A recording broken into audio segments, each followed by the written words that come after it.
Hello everyone, this is Goresh here. You might know me from the forums as that annoying rogue who talks too much. And this is my first attempt at doing an Age of Wonders stream.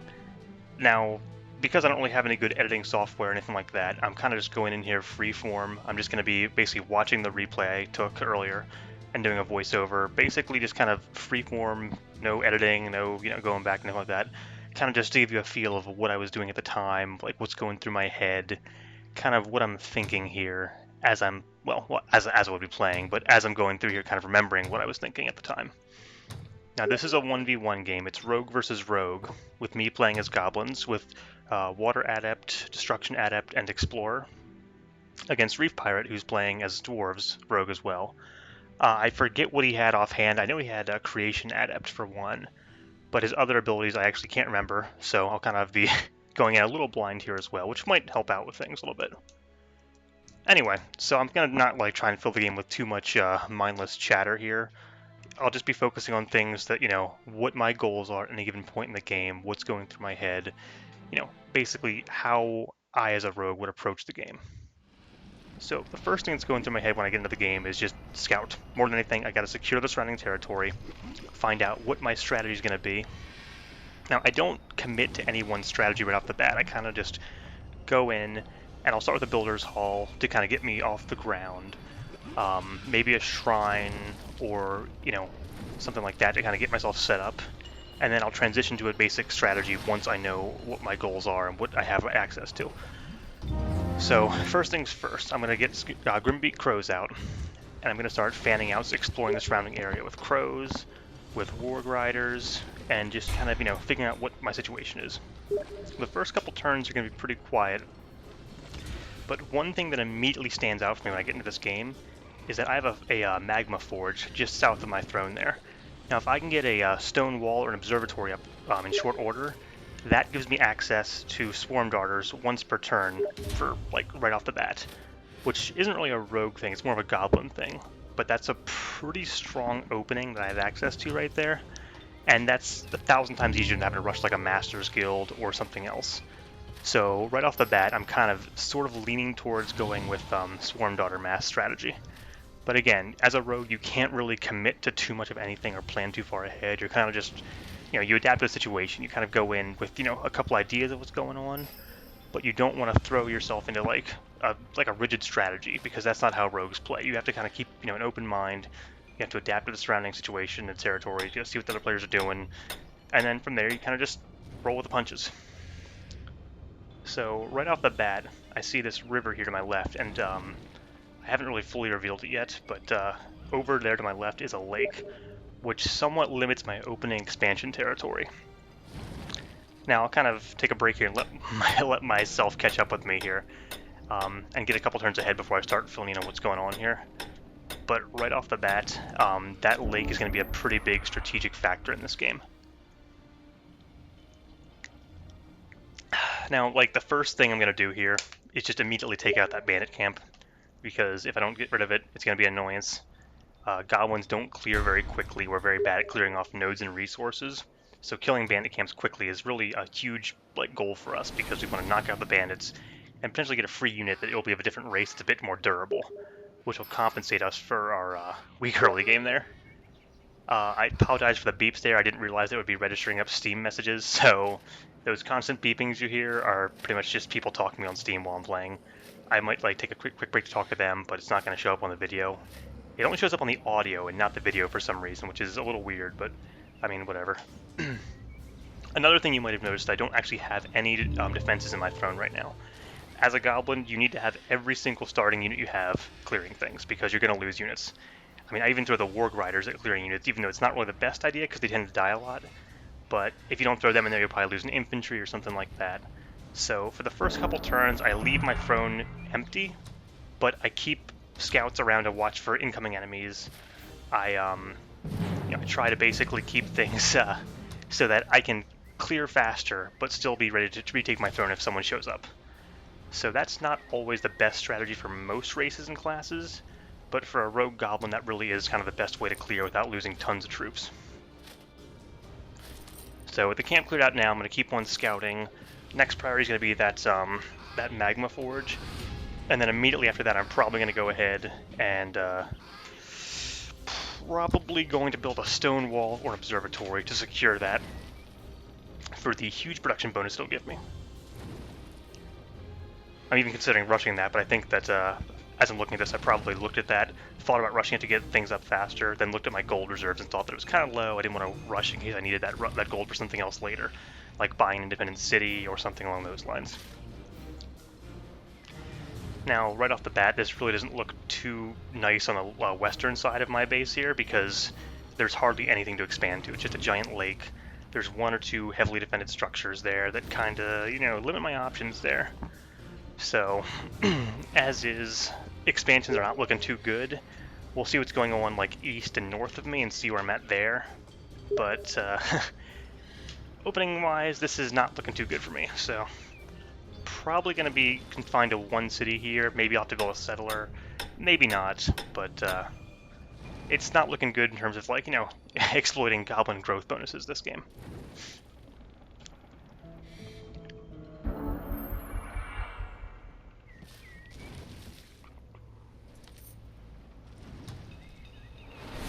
I'm going to send the entire army, all of the stacks over there, to go clear that magma forge. No surprise there. Again, just trying to get resources up there. Okay, now that right there was a game changer. I just snagged a production resource with that crow, and that gave me a free war hall. Now, that wouldn't always be something I would use, but look at the surrounding territory here. There's no cities nearby. Territory is relatively sparse. There's like one expansion point for maybe a fort north of me. So what I was saying earlier really seems to be the case here, where I just don't have much in the way of resources to work with. Now, I haven't scouted out Reef yet, so I'm not really sure what he's got access to. But right off the bat, I mean, any kind of defensive play is probably going to be just a fool's endeavor because there's nothing here for me. I mean, resource-wise, there's just not a lot to work with. And if I were to expand, I'd have to go very, very far northwest or east, and that creates a liability here where I can't really hold territory. But since I have a war hall, I could probably crank out a bunch of cavalry and go on the aggressive right off the bat, try and harass my enemy, try and keep him contained to buy myself time to either build up a better economy or sabotage his or something like that. Because if I try and go defensive here and win a straight fight as a rogue, it's just not going to go well. I'm just going to basically die right off the bat. So right now, my entire strategy, I'm still going to take that magma forge, but as of this point in time, the game has changed. I'm going to be massing wargs. I would just decide that right off the bat, looking at this terrain, because I need to use my mobility and my roguey trickiness to get me ahead.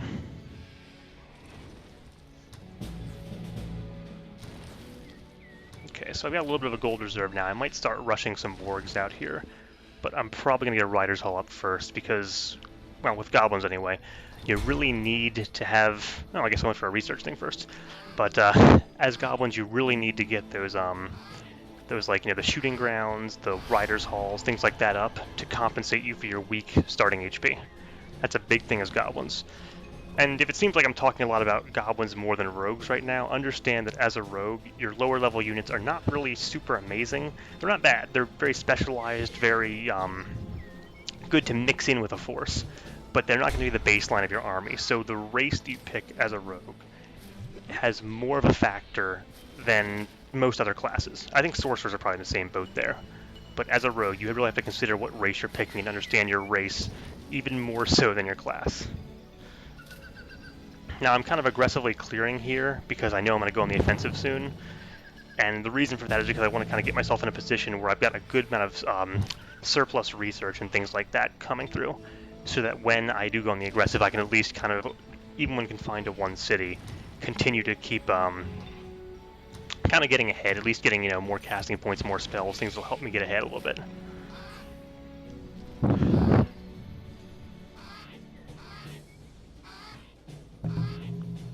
Yeah, so there's already, I think it's his throne or one of the cities right there, and he can just expand west and go to any of those cities over there to further secure more territory. So Reef in this game has a lot more to work with in terms of starting territory here. Now, I haven't fully scouted it out yet, but I'm pretty sure he has like 4 cities just around his throne right there and a dwelling or something like that, whereas I've got like a gold mine. So full-on offense is going to be pretty much the rule of this game right here. Now, we'll send the crow off to the east here and see if there's anything else waiting over there, but it's just drops. I mean, these are nice things, but again, there's no territory to get here. So, let's see. I think I opt for... I actually can't remember what I opt for this. I think I go for a nuke because I think I'm low on... I don't have any actual direct nukes this game so far. Yeah, I've only got, I think, like Panic Attack and the other one that gives you +10 armor. Now, this is a rule for every class. You want to get at least one nuke off the bat. If you play Dreadnought especially, you should seriously consider going Fire Adept, because without access to a nuke, you're going to lose Scout Wars. Now, I think here he actually went to attack me, and like I guess he accidentally clicked Retreat or something. So I just ran over the water, ran away, raised his tower, and then run even further away. So I think he may have screwed up there, but... Now, you probably couldn't see it right there, but that city I just invaded the territory with that crow. That city is not his throne, so he's already expanded to at least one city, possibly more. So I'm rushing off wargs right now to try and like run around his territory doing some ninja stuff right here. Because otherwise, again, I just don't have much to work with here.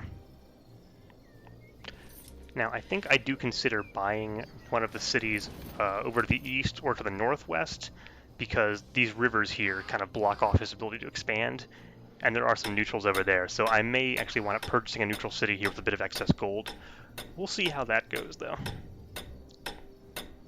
And of course, always be polite. Make sure you're, you know, following any house rules. I don't know if we're doing 15-second or not, so I ask here. I think we opt to do the 15-second rule.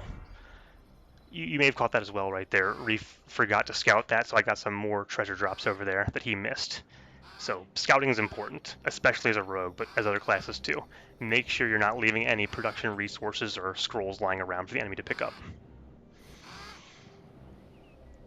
Okay, so now I'm just kind of in turtle mode. I mean, I don't really have the army to go around clearing, so I'm biding my time, just prepping for the coming attack, building up wargs, and keeping a lot of scouts running through his territory to figure out what's going on there.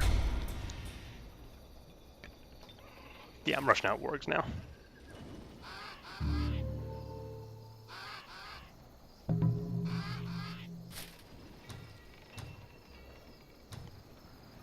Okay. A lot of times with the smaller villages, I'll pay the 35 gold to open their territory so that I can grab them up in one turn later on, if I want. It's not a huge deficit in gold, and I'm not sure if other players do that, but that's why I bought that up, and I'm probably not even going to acquire it anyway. I'll probably just buy that up so I can travel through the territory and maybe get it later. We'll see, though. Now, usually you want to raise towers right off the bat, but since all of my scouts are moving up through his territory, I want to kind of have this one here as a buffer. He may retake it later on, and I can fight him for it. But the reason I marched up there and took that was because I saw some units up there earlier, and kind of wasn't really sure where they went, so I figured I'd grab the tower now just to make sure that he's not sneaking around or trying something. Because rogue versus rogue is always, you know, sneaking around, trying to, you know, hide from each other. So you want to have a lot of vision in this kind of matchup. Now, one thing that really kind of stands out to me right off the bat is that he doesn't have any crows so far. I don't know if he's invested in Iron Grip right off the bat or what, but he's flying blind compared to me. So I'm probably going to go ahead and buy a neutral city at some point here, because I don't see many crows flying around. That town right there is not very heavily defended, so I'm kind of at this point. I haven't really committed to it yet in the game, but I'm considering going on the offensive soon here to take that and maybe raise it or burn it or something like that. So here I buy a neutral city, and you know, I'm going to start building defenses in that, because again, I haven't seen any of the crows so far, so that's why I bought that one. And I may buy this one right here too. I actually can't remember, but we'll see what happens.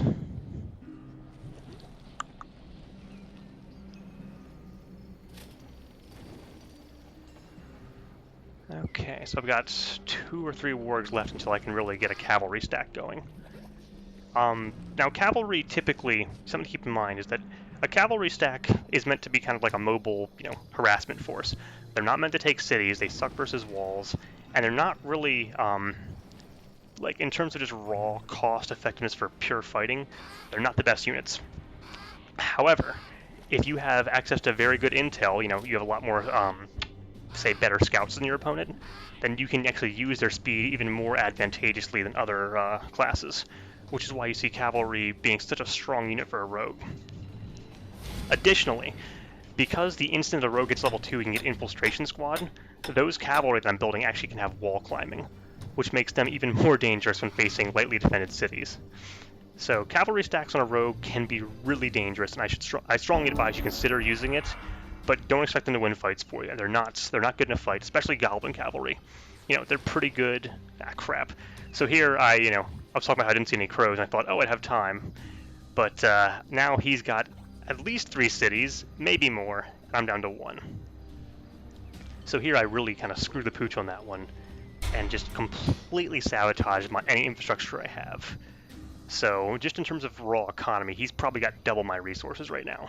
Now I haven't fully scouted out his forces yet, but it's a safe bet that as a dwarf player who doesn't lose units a lot, as compared to say a goblin, he's probably got double my forces right now. So this is not a good game for me. So far I am playing horribly. I'm scouting pretty well, but I didn't see that coming with the crow right there, so I lost that 175 gold to the city and gave him a free one. I have not really been developing infrastructure very well because I don't have the resources for it. I don't have the opportunity, so I'm trying something different. So for the first 10 turns, I played horribly, and I've really set myself up for failure here. Whereas he's got that throne up there, to the northwest of that, he's got this town, he's got the village I bought, and that dwelling there, he may acquire that, or he might do quests for them.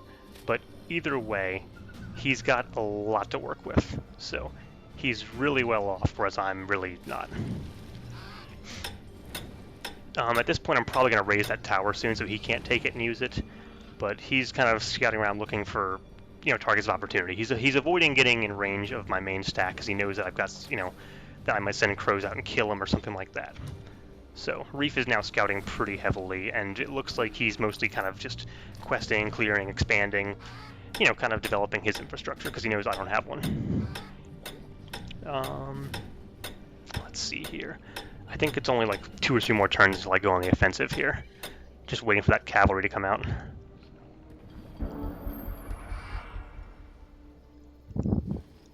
Mainly I'm just running my crows back and forth now, looking for any armies to see what he's doing, where he's going, seeing if he's bought up any other cities yet.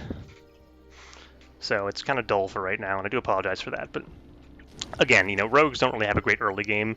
They have a lot of tricks up their sleeve, but early isn't really their strength. Whereas mid-game, you kind of start to see rogues pulling out all their tricks.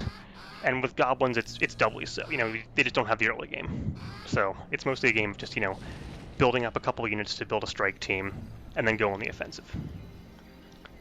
And a small thing to think about here, with a rogue, you really don't want to be getting into straight fights. They're not really a straight fighting kind of class.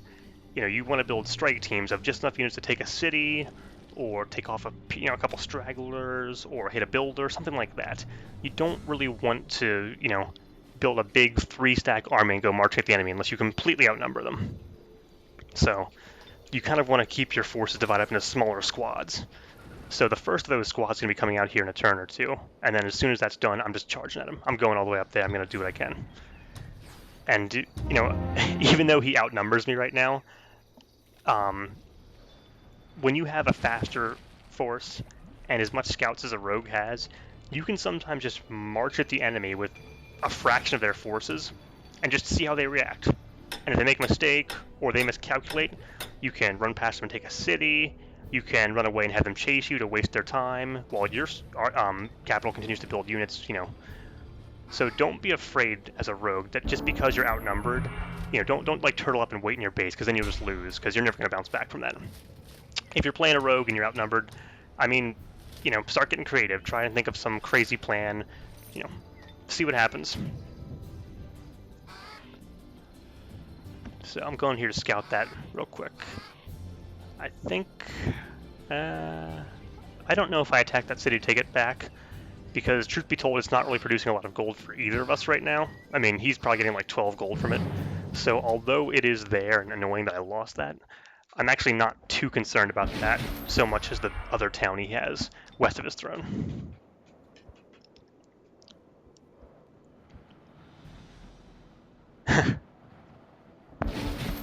The battle for this village is going to be won by 2 crows.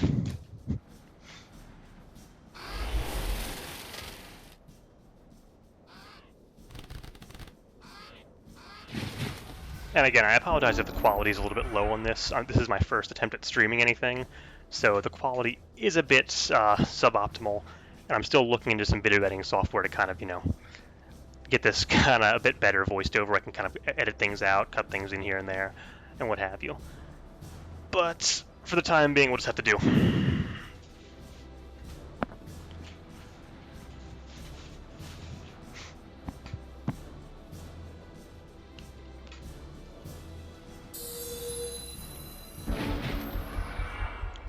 A word of advice, do not underestimate Creation Adept. It's actually one of the stronger Adept schools, simply because of Bless, which gives +2 defense and resistance for 5 mana, and healing on Scout Wars, which can sometimes be more efficient than nukes in these kind of things. I'm pretty sure I lose this fight, actually, just because of that heal.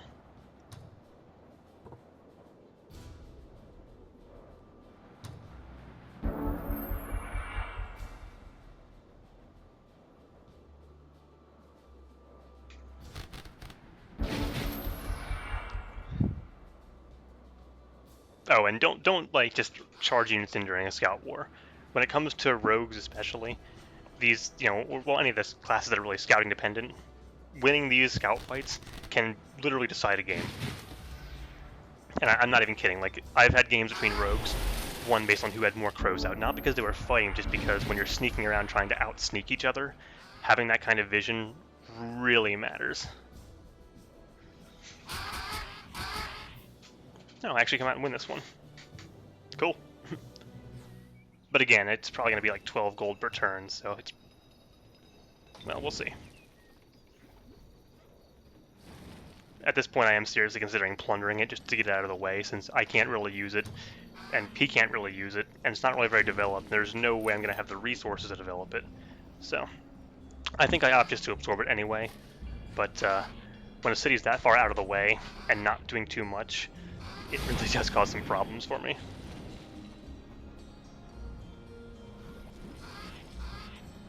So he built a wall in that leftmost city, which isn't going to help him because I have Infiltration Squad.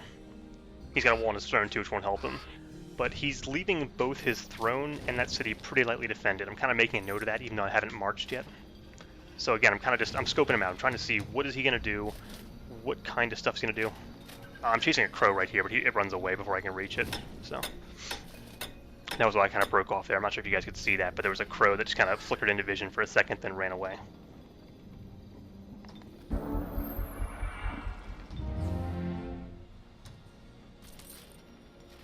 So I'm waiting on that last warg, and I think I opt to cancel it and get the hero instead so I can march a turn earlier. And because heroes are a bit more powerful than simple cavalry. So... yeah, I'm going to cancel this. I'm going to buy the hero instead.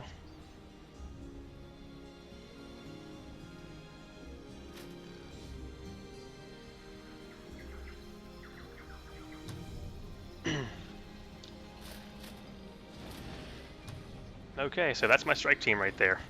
I'm going to send in 3 heroes and 3 wargs and try to win the game with this. Because without this much territory, there's not much else I can do. So... we're going on marching, and the crows are still scouting to see where his main stacks are.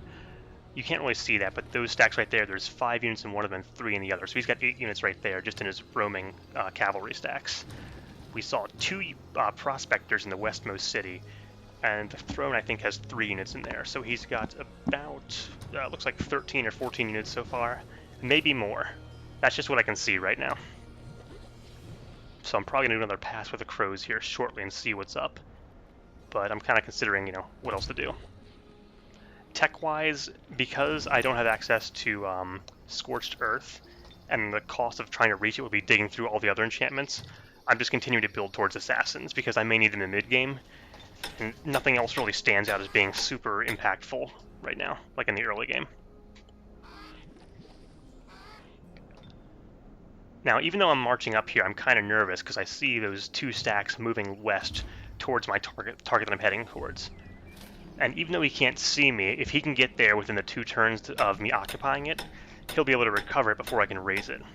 So I need to both, when I'm attacking, I need to hit a target of opportunity and make sure that his forces are at least 2 turns out so they can't reach me. Now, if you saw there, I switched my research over there to seafaring. The reason for that is because if he's going west towards that city, I can embark, sail up through the river, and hit his throne with those mountains somewhat blocking his path so he can't reach me. And you can see here his forces are already heading kind of southwest. So me taking that western city is no longer going to be an opportunity. But if I go right here, I can actually sail up, take out his throne, and maybe even win the game right there. So again, I'm mostly just weighing, movement speeds, weighing vision, weighing, who's going where am I going to hit, what am I going to do here? Because again, I'm outnumbered. I have to find a way to outmaneuver my opponent and use an inferior but faster force to inflict enough damage that I can win the game from that alone. You'll also notice I switched to swarm darters in my throne. That's because if this strike team doesn't work, I'm going to need a straight fighter. I mean, maybe I can do enough damage that I'll win, and while a straight fight with rogues is really not ideal, it is still an option. Now, the reason you saw me move my crows to stack up and double over there is because he's got crows now too, and I don't want them to snipe me. This is bad. He saw my forces marching up there, so he may very well block the road and try and hit me off before I can reach his towns. So I'm going to kill that crow now so he can't see what I'm actually doing is possibly sailing here. And we'll see what happens.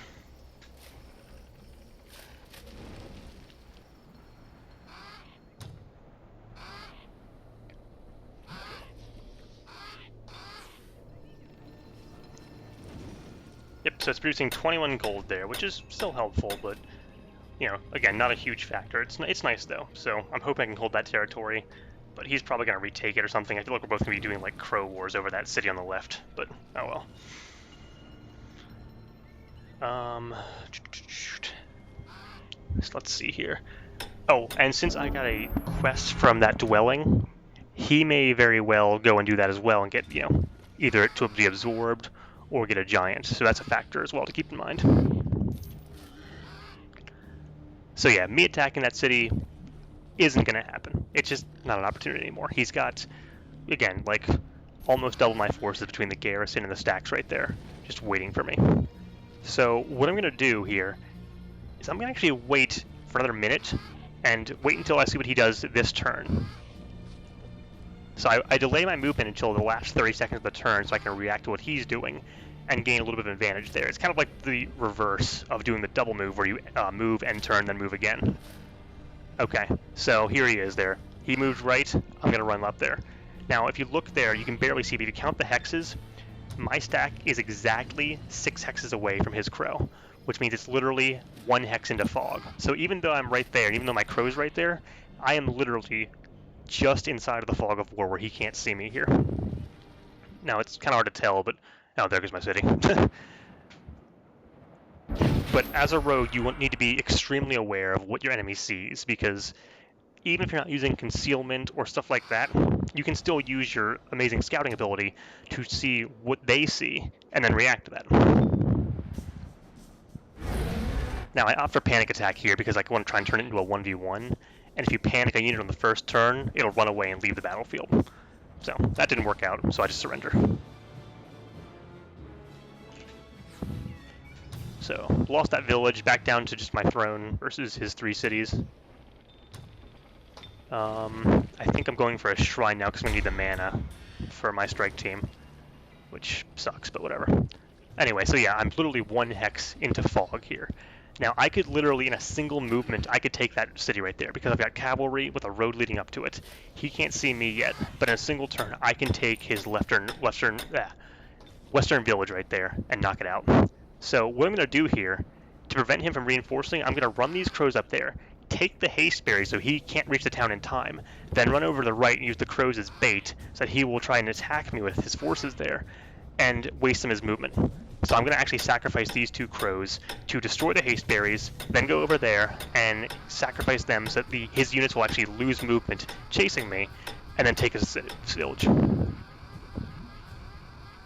I don't need to click like that quickly, but I'm kind of excited about this because I have a chance to destroy half his empire in 1 turn, so I'm kind of, ready to go. So, haste berries down, run west here. Now, I could have placed it further south, but I wasn't really sure what I was doing, like how many units he had in his throne, so I actually screwed this up. But he still took the bait.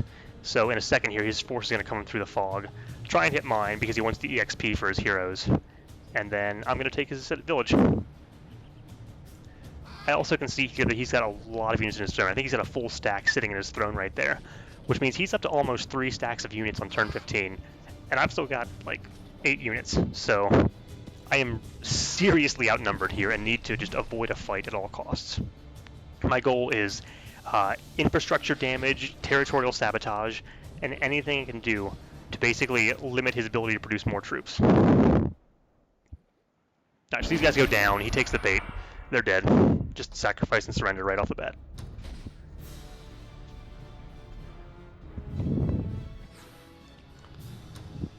And he hasn't seen this cavalry stack right there, so there goes his city. I was actually lucky I caught a builder in there as well, so that's going to further hinder his development.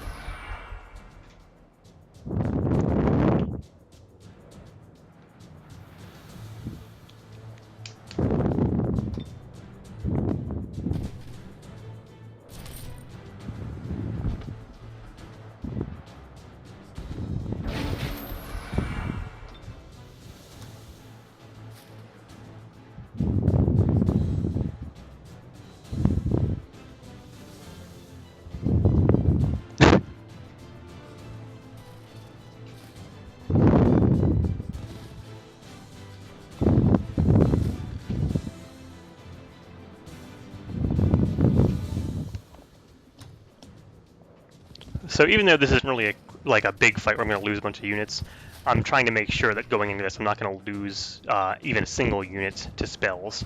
So I'm kind of weighing my options here, making sure I have my healer within range of all of my units, so I can go ahead and heal them back up if need be. That's why I'm kind of looking over my spells here. It's just a matter of trying to, avoid needless losses.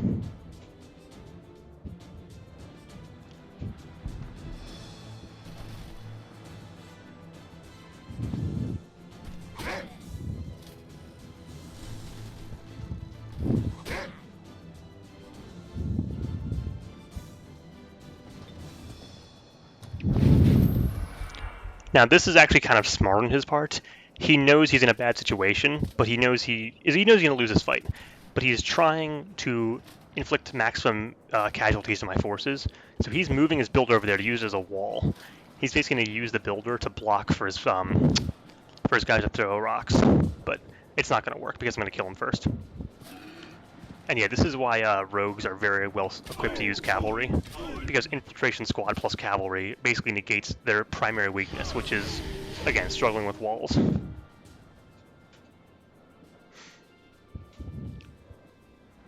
here I'm kind of explaining this to him, because this is a new strategy for me. I've never tried this before, but it works well enough, so I think I'll be using cavalry more often as a rogue.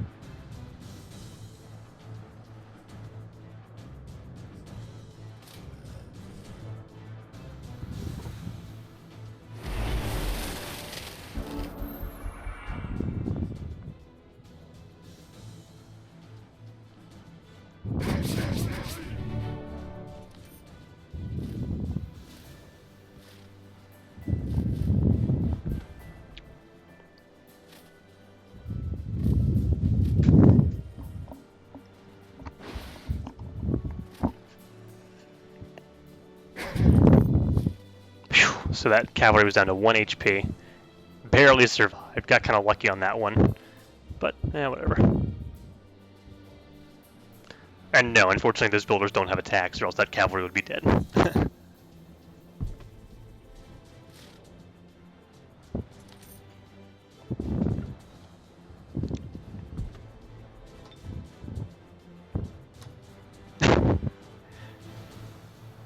Cavalry at 1 HP on a wall. That's just infuriating. Ah, well. So here I've taken the city, and because he moved already this turn, he really only has 1 turn to react here. I mean, he already moved over to clear off that magma forge and kill my crows. So unless he can reach the city in 1 turn, it's basically gone.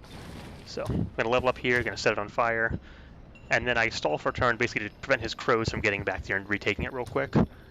And then as soon as that's done, I'm just going to make a break. I'm going to run out, get out of there in time before his main army comes up and wipes me out. And there you go. So that's how rogues would use cavalry to basically inflict damage to the enemy infrastructure. You've got to basically find a hole in their defenses. You have to lure their army out of the way, either by means of crows, watching for opportunities where they naturally move away to clear things, and then just immediately march in, take a city, and start burning it. Now, Scorched Earth helps with this, but you don't really need it as long as you've got good scouting, which is why I no longer actually use Destruction Adapt after this game. I didn't need it at all. And Scorched Earth is so rare to actually pull in your spellbook anyway, so, again, not really worth it. Again, I'm just kind of sitting here weighing move costs, trying to find out, how far I can move, where I can go, can I get away, etc. But I'm not too worried about his forces here. They're already too far out of position. They're not going to make it back in time. So this city's basically burned. And no forces coming over the mountains either.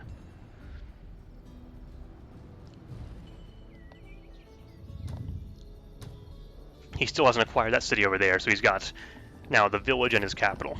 So the playing field economically is becoming equalized somewhat now. But he's still got such a military lead that I really can't afford to engage him at all this game.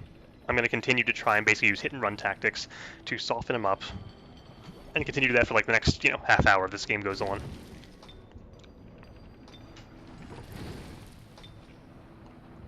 Little bookkeeping here with items. I forget why I switched this. I think I plan on using the water soon. I don't want to have my leader die on the water, so I think that's why I switched that over there. But you just ignore that. So here he's got the crows kind of hanging around on the mountains, waiting to get a kill. So I'm going to try and find a way, if I can, to split my forces up and take out those crows, so that I can walk out of here and take his city and 2 crows with me.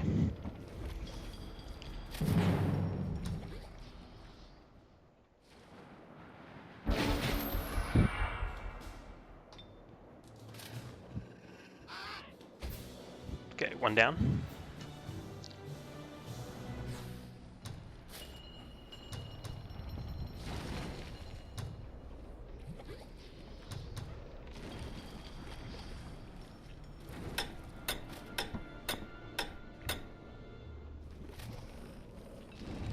Again, I tend to wait until the end of the turn to make my moves, so that I have more time to react and see what my opponent's going to do. That's why I tend to hold off a lot and kind of wait until the last 30 seconds to do most of my main military moves. It's not required, but it does help since we are a very reactionary-based class. So crow number 2 is going down next.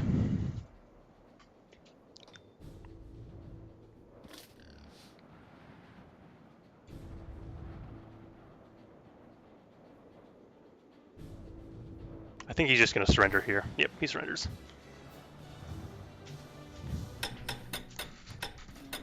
Okay, so abandoned ship. Everybody's running out now, getting out of the way.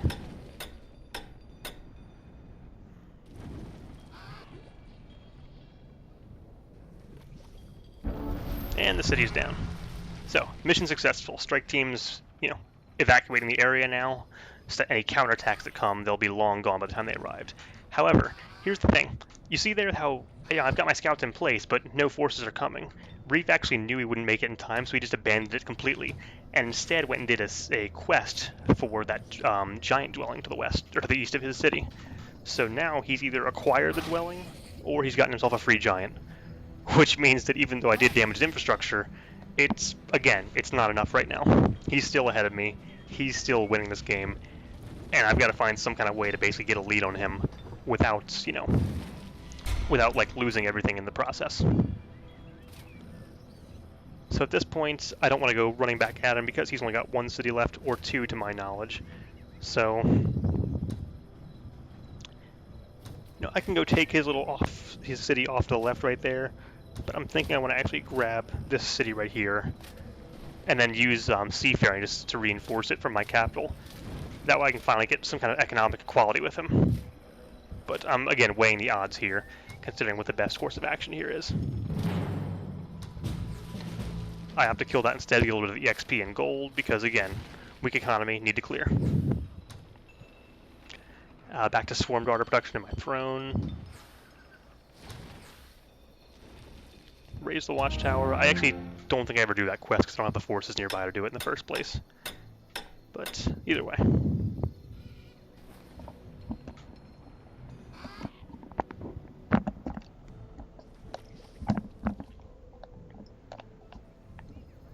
Sorry, I adjusted my headphones there for a second.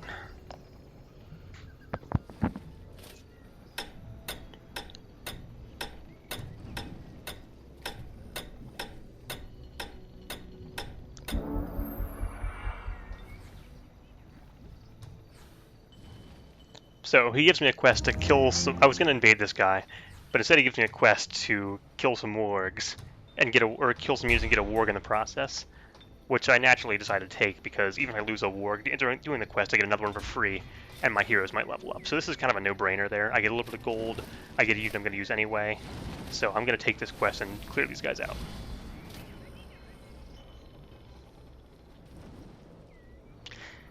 Now I'm concerned. He's got, it looks like, 3 full stacks marching towards my throne. So, that's bad. So yeah, I lose a warg there, I get another one back, and one of my heroes level up. Get some gold in the process. Yeah, no brainer there.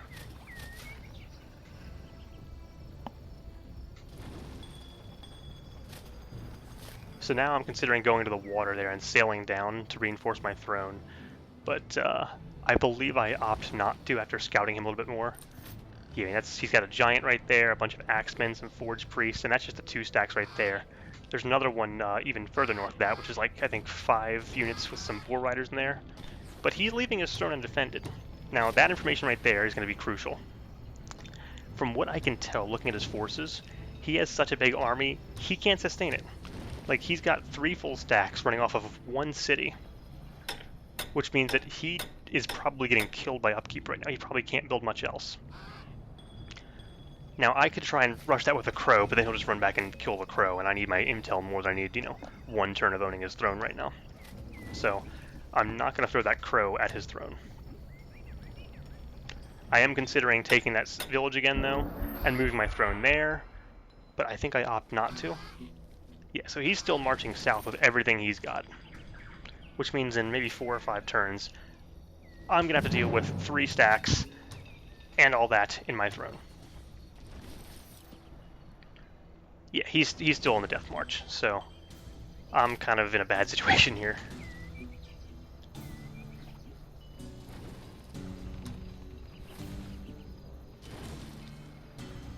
Still just building assassins in my throne to get, more strike teams and better strike teams and whatnot.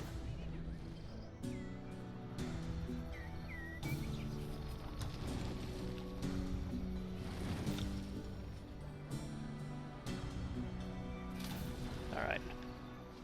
With him marching all those forces south, I'm going to make a play for his throne. It's really the only option I have right now. Again, he moved his 3rd stack down there with that, so he's got his entire army there, all 3 stacks, marching on my throne now. He's expecting me to run back and defend it. I mean, last thing he saw my forces. Again, you have to understand what your opponent sees. The last thing he saw was my cavalry stack take his city, then make a beeline west towards a river. For all he knows, I'm either running around south to try and reinforce my throne, or I'm taking the sea route back to my throne. But as far as he can tell, he thinks I'm down there going to get ready for an epic fight with him.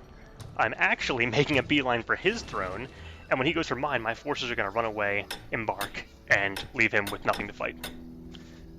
I may even burn my throne here, I'm not sure about that yet, but I'm probably not going to do that. Either way, we'll see what happens. Yeah, he's still slowly marching at me at a plodding dwarven pace. Now he's not taking the roads there because from where he's going it's probably at the same speed either way. So he's also not bothering to be stealthy at all because he knows he just completely outguns me right now. So he should be scouting more, of course, but at this point I just can't fight him, and he knows that because Reef's a good player. So it's kind of just like, okay, well, whatever.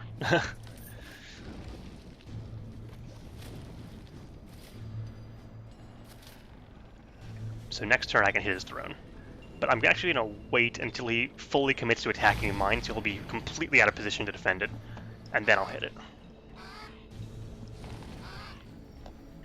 He's going to do the raise the watchtower quest, so I can't do it. And again, so I'm up to maybe 2 stacks of units now, but he's got a tier 4, so again, la-di-da. I move my assassins out of the throne there and hide them in that magma forge, because I don't want him to have passed with his crow and see them. I want him to think that I don't really have assassins. It'll make him think I'm even weaker, which plays to my hand even more because it'll make him cocky and more aggressive when I'm trying to outmaneuver him and actually hope he attacks my throne.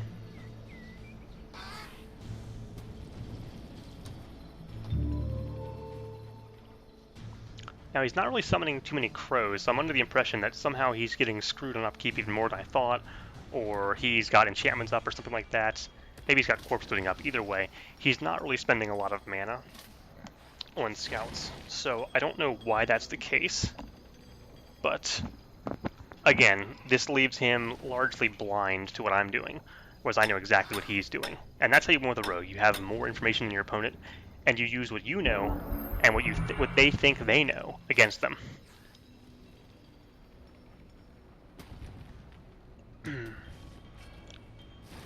So here I'm not going to just blitz the throne off the bat. I'm going to wait for him to move towards my throne. Then I'll charge with my hero stack.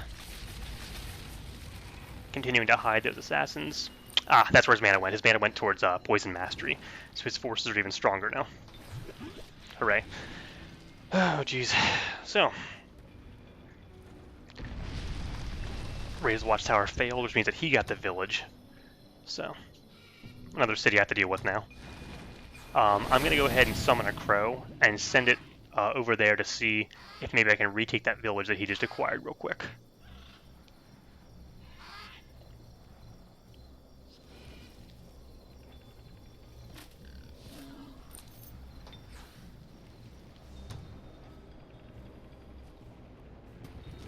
Again, I'm waiting for him to move his stacks first, then I'll react and take his throne. Now, I am going in blind here. I should have scouted it better, but I didn't want to really tip my hand, because based on the last, intel that I had from him, he might have at most 3 or 4 units in there. He doesn't have a huge garrison. He doesn't have the gold to support a huge garrison right now, and doesn't have, the production and gold to really rush them out. So I know so that city right there actually wasn't captured by him. The quest he got was different from the quest I got, so he probably got a unit or some gold from raising the watchtower, whereas I would have gotten the village. So that means he's really only down to his throne and possibly that giant dwelling he has. So again, he doesn't really have a lot of territory, despite being in a position of a strong start with a lot of cities around him. He doesn't have much to work with. We burned that one city, we've blocked the other one. And the village he had was actually captured by independents, if I recall correctly. So he's down to just this city right now, and we're taking it from him.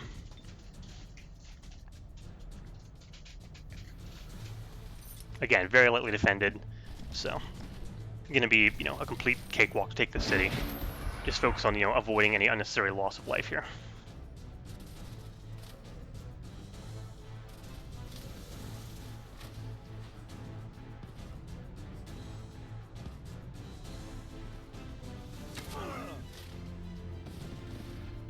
Poke him with an arrow, poke him with a holy bolt.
I get pretty lucky here and actually finish that guy off with 1 to 2 shots, then rush my wargs up the wall.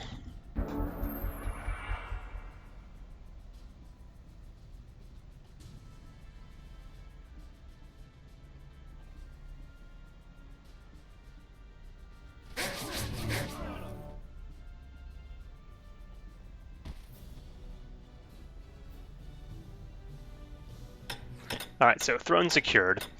Now, I would burn this, But to be honest, I'm about to lose my throne, so I'm going to hold on to it for now, and then if he goes to retake it, then I'll burn it. Because at this point, he just doesn't have the troops handy to really react to it, and his forces are so much slower than mine. I mean, he's already having income issues as is, so I figure I'll just, hang back for right now, let him take my throne, and then just, retreat with those forces.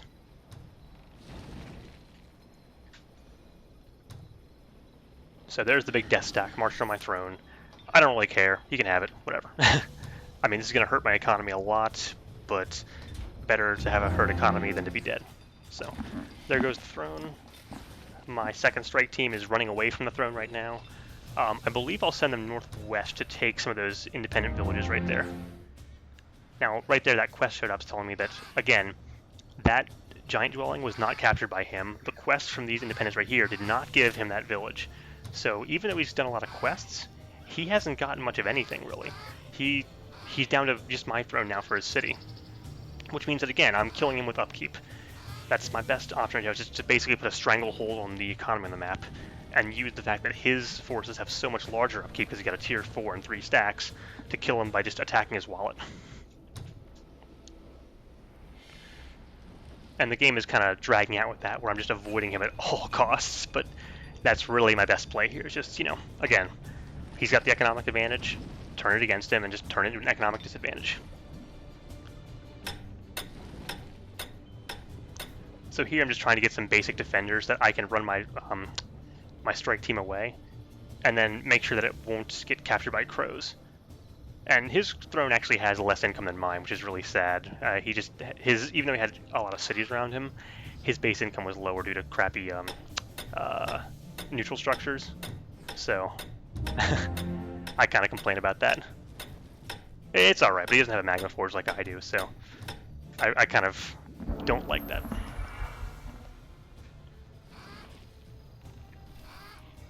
Nah, crap.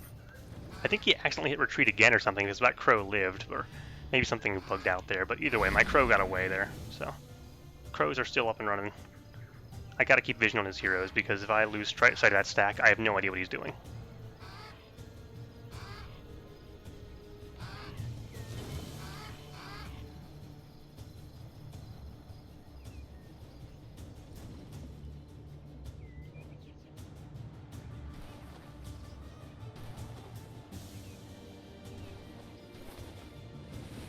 So yeah, I'm gonna go ahead and take some of these cities up here now, so I can, if worse comes to worse and he splits his forces, I can burn his throne, take those cities over to the west to make sure I have the resources to fund mine, then swing back around by the river and take my throne back and burn that too. I mean, at this point it's basically total warfare, just, attack the economic structures that are sustaining his much larger force and use that to bring him down. And it does take some time, yeah, it's gonna take a while for this to really kick in. But it's working, so here you go.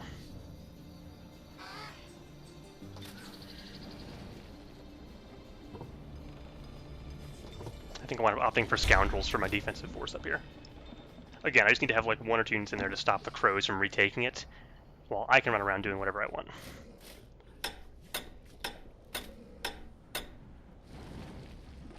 So here I'm going to run over there and see what that giant quest was, and see if it's worth doing, because the giant quest has potential to give me a giant or 2. And I want to see what kind of quest it is. If it's not too difficult, I'm going to just do it, and then get a stronger force, which I can actually match him on the field with, maybe. If not, I retreat, and just leave it there. So, that's where my strike team, the cavalry strike team, is going right now.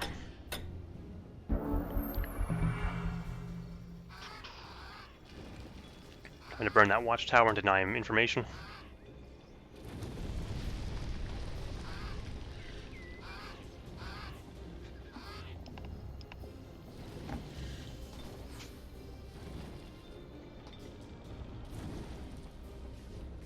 Again, I don't have much to work with right now. I'm running out of gold and mana, so I'm kind of just coasting. And yeah, screw that. So I decided not to do that quest because I like, being alive. So I opt out of that one.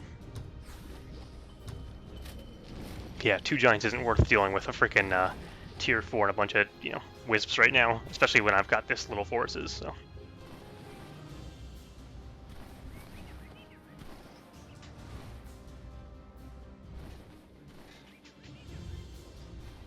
So that city basically went neutral again. It was captured by some spiders who are friendly to me for some reason.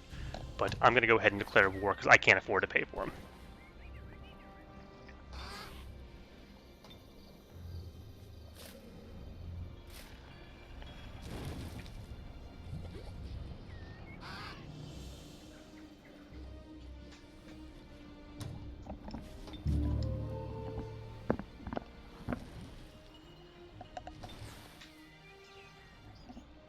So I'm waiting for the assassins to catch up now. Then once they catch up, I'll go ahead and I will engage this independent city right here.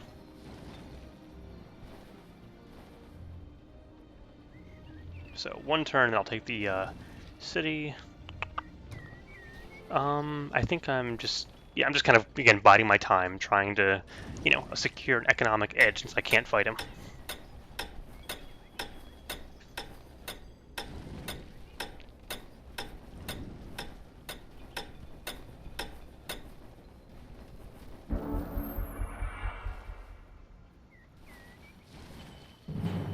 Alright, so I took the city right there. Now, you'll probably notice there, if you look down on the mini-map, I left that crow last turn on land because it was out of movement, and he's going to go ahead and kill it now because I screwed up there. I should have moved it first thing this turn, but I didn't. I actually thought it was on water because I was dumb. So again, he's, leaving his, my throne now, lightly defended, and going to march to retake his throne. So he really should split up his forces here, but even if he did, it may not be enough because, if he splits his forces in half, my combined forces can take half of his forces. So again, guerrilla warfare is the name of the game here. You've got to focus on, just, you can't win a straight fight as a rogue, especially not against, even against another rogue who's got this much economic advantage. So, what happened in this game where he got lucky and had an edge on economics is the way that we should be fighting every game against other classes, because, straight fight against dreadnoughts, not going to work. Straight fight against orcs, they'll outcast us. Straight fight against druids, they've got those freaking hunters, which just rip us to shreds. So, this mindset of, divide and conquer, hit strategic targets, then run away, attack and then run. Use fog of war and blending into the shadows to, strike your enemy where they don't expect it. This is basically the rogue in a nutshell. So if you keep doing this, you'll win a lot more games as a rogue. You'll find yourself performing a lot better against classes that formerly gave you trouble. I mean, this is basically Rogue 101 right here. So my crow's going to run up and follow along there to try and see where his stack is going. Whoops, messed up my crow right there. So, yep, there he goes. He's coming at me. Gonna absorb that, and then immediately disembark again, because I really don't want to, again, this town wall is okay, is not a huge strategic objective right now, compared to retaking my throne, which is now lightly defended. So my troops are going to embark there. Strike team number 2 is going to head back southeast, and try and retake my throne in the next 3 or 4 turns. Meanwhile, Strike Team Alpha over here, the cavalry team, is going to run the hell away. And this city's going to burn here shortly. That's the plan, at least. But while he's still that far away, I will let him think I'm not burning it, and then do it the last second.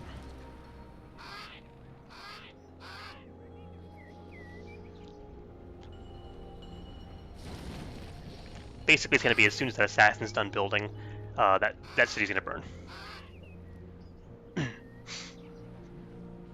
Now, I kind of miscalculated here, forgot how fast roads are, because derp. So he actually winds up getting closer than I originally anticipated. Still not quite enough to stop the city from burning, but my main stack has to run a different route now, rather than be cornered. So you'll see that in a second here. Yeah, so I could run west right there by road, but he might catch me. So I'm not going to do that. I'm going to opt to disembark on the rivers there instead.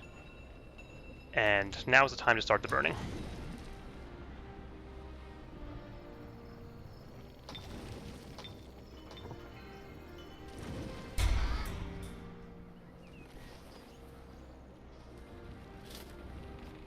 I think about sniping that crow, but again, it would not be worth it. So I just have to let him scout me now.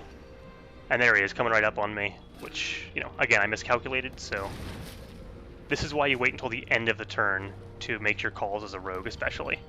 Or really as any class, but rogues do it better. So, there's those forces right there. I'm outnumbered 3 to 1. I'm gonna run away. So, I'm gonna take the sea here shortly.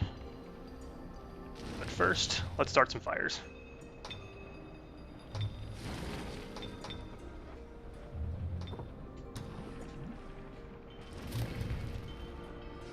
Now, originally I run this assassin away to hide him, but then I realized that if I do that, he can summon another crow and potentially take this city. So I'm actually going to run him back now, and put him back in the throne for one more turn until the city's done burning.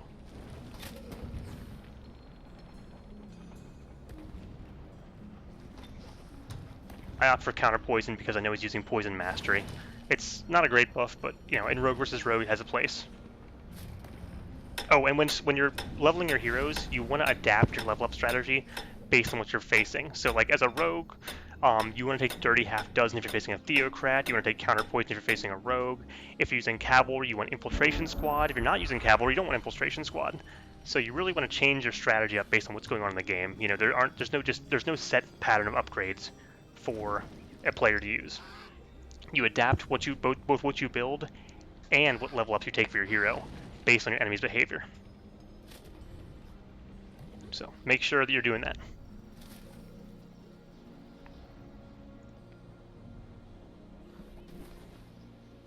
Okay, I'm gonna retake that throne another turn, I think.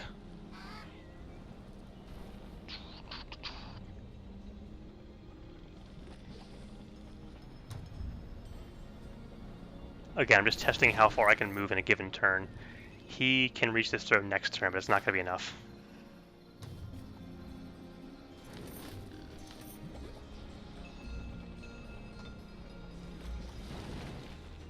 They're still happy, which means that he still has enough income to make them work.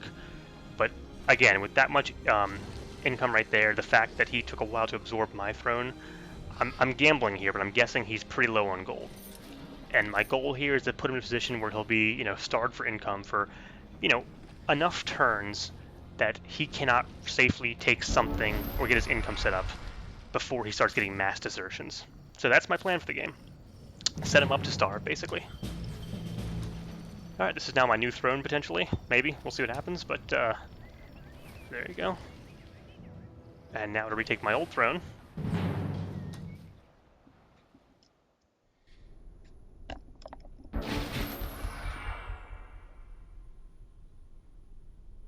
I think he just surrenders this one, I think.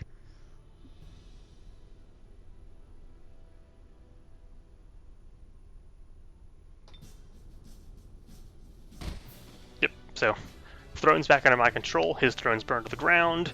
I now own 3 cities, and it'll take him at least 3 turns to reach any of those cities, which hopefully will be enough for me to either burn one of those, whichever one he makes a beeline for, or for desertions to start happening.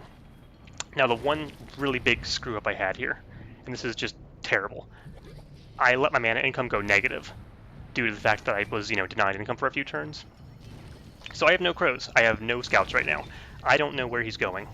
So pretty soon here, I'm going to go ahead, I'm going to actually split off a couple of regulars and scout, you know, the old-fashioned way, just because I cannot let them catch me with my pants down. If I do that, he'll bounce back, he'll, you know, have the income he needs to keep his forces up and running, and I may lose half of my forces just, you know, to a poorly positioned thing. So we are going to go ahead and send off some prospectors, we're going to send off some touchables and scoundrels, and we're going to see what happens here.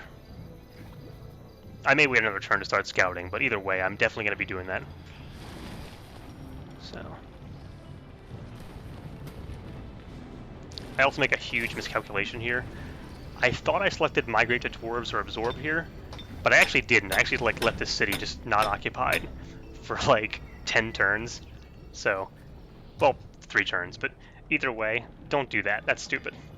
And I made a really dumb call there by not like double checking that. So, hooray me.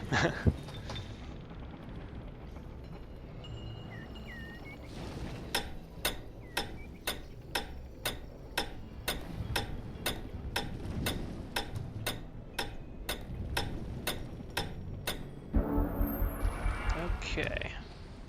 So I'm going to break off the scoundrel using the scout. So That scoundrel I built that was the defensive force is now a scout. The assassin I'm going to send by river west to just check that way. I'm kind of just weighing options right now, but I opt for that because, again, if he doesn't come from one of my cities, there's only one other option, which is that he's going for the giant dwelling. And while that is bad, the fact that he's got such an income deficit right now compared to his forces means that if he takes that giant dwelling, he has nothing. It'll take him 20 turns to even build another single unit, which means I can just kind of, lay back, build swarm darters, and come at him in 15 turns and kill him off. So, more than anything, the primary goal at this particular point in time is get some idea of where he's marching next, because if he catches me with my pants down, that could be GG right here. I mean, I've been kind of, riding the wire this entire game. So, intel is key, especially as a rogue. Okay, and the main thing I'm wondering now is what to do with my main stack here of, cavalry. I think I wind up attacking that neutral dwelling just to get it out of the way, because if that stays up, I could lose one of these, lightly defended cities I have here. So, attacking the dwelling, see what happens. Yep, attack it. I can get lucky that nothing dies.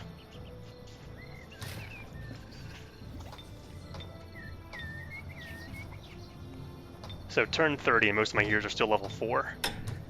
That's unfortunately the burden that goblins have because they just clear so badly.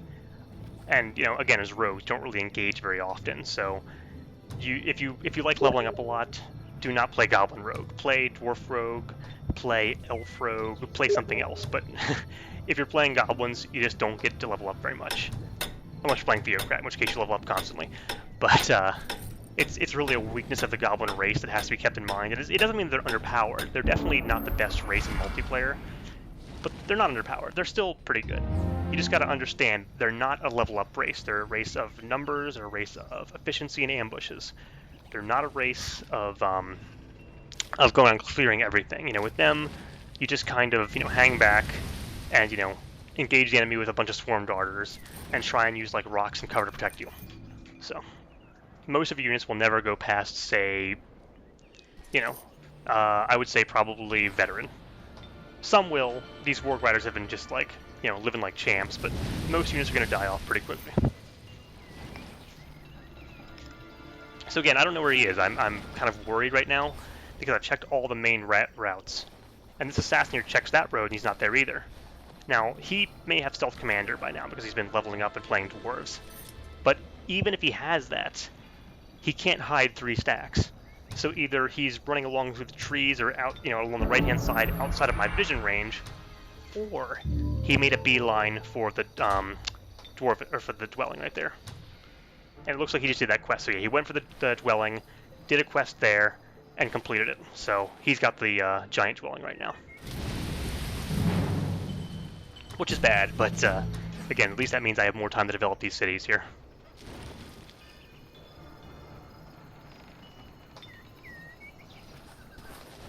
So I'm slowly bouncing back here where my infrastructure is starting to recover, whereas his is still in a pretty horrible shape from what I can tell, which is good for us.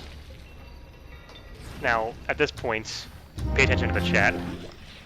It looks like what happened here is he went through that quest against the all those units.